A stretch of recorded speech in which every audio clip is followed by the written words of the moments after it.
जम्मू कश्मीर के दौरे पर रिटायर्ड जजों का 4 रोजा दौरा कैंसिल हो गया है। फिलहाल आज रिटायर्ड जजों और हिंदुस्तान के आला जजों का वफ्द श्रीनगर के लाल चौक पर कौमी परचम लहराने वाला था। वहीं एलजी, फौज और जम्मू कश्मीर पुलिस के साथ ही सिविल इंतजामिया से भी मुलाकात का प्रोग्राम था, जिनका मकसद 370 की मनसूखी के बाद यूटी के हालात से वाकिफ होना था। अब ये दौरा अगले हफ्ते होना तय पाया गया है। तो श्रीनगर में रिटायर्ड जजों का 4 रोजा दौरा कैंसिल कर दिया गया है, जिसे अब अगले हफ्ते किया जा सकता है, यानी ये दौरा अगले हफ्ते हो सकता है। 370 इस दौरे का मकसद 370 की मनसूखी के बाद यूटी के हालात से वाकिफ होना था। फारूक वानी हमारे नुमाइंदे लाइव मौजूद हैं, उनका रुख करते हैं। फारूक, ये जो दौरा रद्द हुआ है, 4 रोजा दौरा था रिटायर्ड जजेस का, वजह क्या रही, किस वजह से दौरा रद्द किया गया?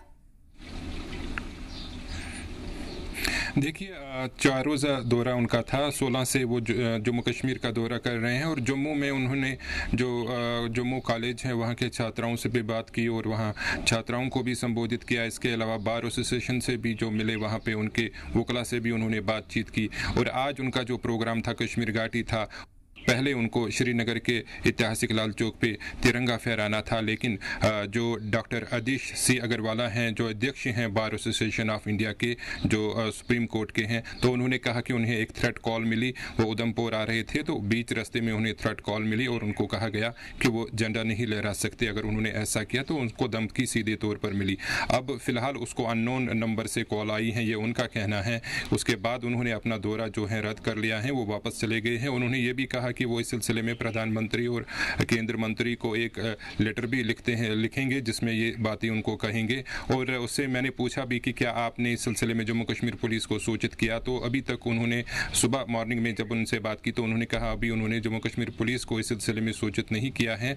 वो इस सिलसिले में केंद्र सरकार को ही बताएगा कि इस तरीके से उनको थ्रेट मिले। और कोई गाड़ी भी उनके फॉलो कर रही थी उसके एस्कॉर्ट्स को, जिसकी वजह से उन्हें और थ्रेट मिला और उधमपुर से वो वापस रवाना हुए हैं जम्मू और उसके बाद वो दिल्ली पहुंचेंगे। और फिलहाल जो उनके साथ दूसरे वकला थे, क्योंकि इसमें मिस एलिजाबेथ हुरान भी हैं जिन्होंने प्रधानमंत्री के ऊपर किताब भी लिखी हैं, वो भी इस मीटिंग का हिस्सा थे और वो भी श्रीनगर आने वाले थे। लेकिन फिलहाल ये दौरा जो है उनका यहीं पे रद्द कर दिया गया है। और उन्होंने ये भी कहा कि सिविल एडमिनिस्ट्रेशन के दौरान उनको कहा गया कि अभी घंटाघर लाल चौक जहाँ पे उनको झंडा फहराना था, वहाँ अभी कंस्ट्रक्शन का काम चल रहा है, निर्माण कार्य चल रहा है और 1 सप्ताह तक वो अभी काम चलेगा।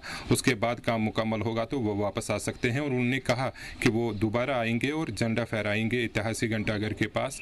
और जिस प्रकार से उनका आज शेड्यूल था कि जम्मू कश्मीर के उपराज्यपाल से भी उनको मिलना था, जम्मू कश्मीर के डीजी दिलबाग सिंह के अलावा यहाँ के दूसरे सरकारी अधिकारियों से भी बात करनी थी उनको, लेकिन उससे पहले ही ये इस तरह की घटना बीच में हुई, जिसकी वजह से ये दौरा उनका जो है रद्द करना पड़ा। और जम्मू कश्मीर में जो हालात रहे हैं 370 और 35 से हटने के बाद, उनका इसी जो आना था इसी मुद्दे को लेकर के किस तरीके से जम्मू कश्मीर के हालात जो हैं बदले हैं, कितना कुछ विकास हुआ है जम्मू कश्मीर में और कितनी तस्वीर जो बदल गई है जम्मू कश्मीर में। एक तरह से वो अपनी तरफ से भी एक रिपोर्ट सौंपते केंद्र सरकार को।